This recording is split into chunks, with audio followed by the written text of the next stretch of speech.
Amen at pray po ang ating Panginoon sa umaga ito. Maraming po salamat sa ating pong Panginoon for this is the day that the Lord has made. And I will rejoice and be glad in it. Welcome po sa devotions po natin sa House of Worship. We are in the topic po of Follow Me, number 39 na po tayo. At maraming po salamat sa pagbigay niyo ng oras sa salita po ng ating Panginoon. Mag-uumpisa po ako dito sa kahapon po, nagkaroon po tayo ng pag-aral patungkol po that we are the believers of the Lord Jesus Christ.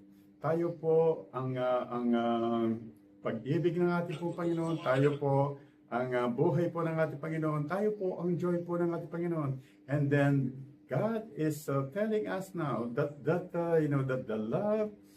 life of our Lord Jesus Christ, the joy of the Lord Jesus Christ needed to come forth. It's like rivers flowing, from the Father, the love of the Father to the love of our Lord Jesus Christ, and the love of our Lord Jesus Christ to each and every believer po. And then afterwards po, it doesn't end there. The love of the believers to the love to each and every believer po. Kaya po, babasahin ko po muna yung scripture po. Makita po natin ito sa John chapter 15. Verses 9 and the following, 9 to 12 po. As the Father loved me, I also loved you.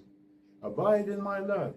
If you keep my commandments, you will abide in my love, just as I have kept my Father's commandment, and abide in his love. These things I have spoken to you, that my joy may remain in you, and that your joy may be full. This is my commandment, sabi po ng ating Panginoon, that you love one another as I have loved you. Makita po natin, the love of our Lord Jesus Christ is giving Himself to each and everyone. The love of our Lord Jesus Christ po is to lay down His life for each and everyone po. Kaya po sabi po ng ating Panginoon, this is my commandment, that you love one another as I have loved you. So it means to say po, that we're going to love our brothers and sisters. Those who are in the church, we're going to love them as the Lord Jesus Christ loved us po. It means say po, we're going to give our lives to them. They're going to be your life. They're going to be your joy. They're going to be your love. Ang brothers and sisters po natin, so that the flow of the love of God, from the Father to our Lord Jesus Christ, the Lord Jesus Christ to the disciples po, and the disciple to each and every disciples po, ang love po ng ating Panginoon. It means that we're going to give our life, that our brothers and sisters, they are our life. Our brothers and sisters, they are our love, and our brothers and sisters, they are our joy. Ngayon po, the moment po that we have accepted the Lord Jesus Christ, we receive the very life of our Lord Jesus Christ. This life po, they call it in Greek po, is Zoe. Makita po natin yung word po na ito, the thief cometh to steal, kill, and destroy. But I have come to give them life. Yun po, life is Zoe, to give them life and have it more abundantly. Ngayon po, I am the good shepherd, and I give my life. Now, that life po is different. It's okay. It means say po, the outward manifestation po of what is in the Lord Jesus Christ, which is Zoe. Now, when it goes out, when He performs the love, nakikita po ng tao, nakikita ng iba, that's suke. It means say po, the very life, the very action po of what is within our Lord Jesus Christ, lumalabas po ito. At it is the same thing with us. When the Lord Jesus Christ commanded us to love one another, first, we have the life of the Lord Jesus Christ, which is the everlasting life, the Zoe. Ngayon po, we needed to manifest that love. Paano po? By our action. First action po na gagawin po natin is we're going to be praying for one another.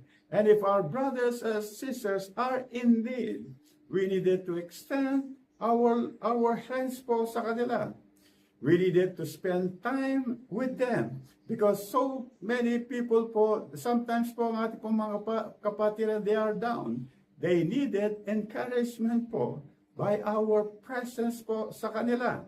Ngayon po gusto ko pong makita po natin ito, and this is the things that we needed to see po, that the love that our life given to them, it needed to manifest sa buhay po natin. Tingnan po natin itong salita po ng ating Panginoon. Sa 1 John chapter 3 verses 14 to 15.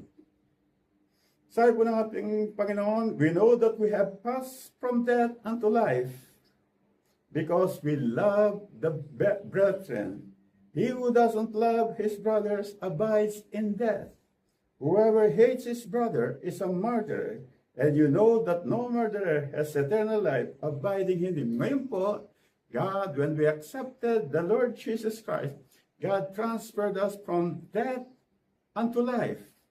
Kaya po, makita po natin dito, we're going to know that we have passed from death unto life when we love our brothers and sisters.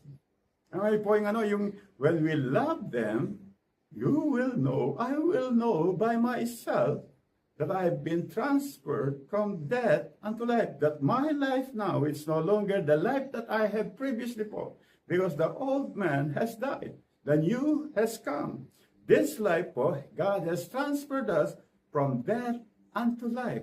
For us to know that we are living in life now, that we are no longer in the domain of death, kailangan pong malaman po natin, if we're going to love one another, when we love one another, we are assured po that we have passed from death unto life. Ito pa po. Sabi po sa 1 John chapter 4 verses 20 to 21, if anyone says, I love God and hates his brother, is a liar. He who doesn't love his brother whom he has seen, how can he love God whom he has not seen? And this commandment we have from him, that he who loves God must love his brothers also. Amen. The expression, because God is Spirit, our expression of our love to the Father, twofold po ito. When we love our brothers and sisters, we are obeying the commandments of the Lord Jesus Christ, which is love one another. Kaya po, when we love one another, we are assured that we know that we love also the Father. Amen. Kaya po, makita po natin, it is an expression po of the new life in us, that we are loving one another. And then, to express our life po, it needed to show forth. We needed to extend our life po sa kanila by being with them. And then, if they are in need, we're going to be there to lend a helping hand. At marami po salamat sa ating pong Panginoon, sa lahat po yung mga nasa live streaming, sa lahat pa po na makapanood po ng live streaming na ito, pagpalain po kayo ng ating Panginoon sa araw po ito. At sa mga susunod pa pong mga araw. And glory to God po. Glory to God. Glory to God po.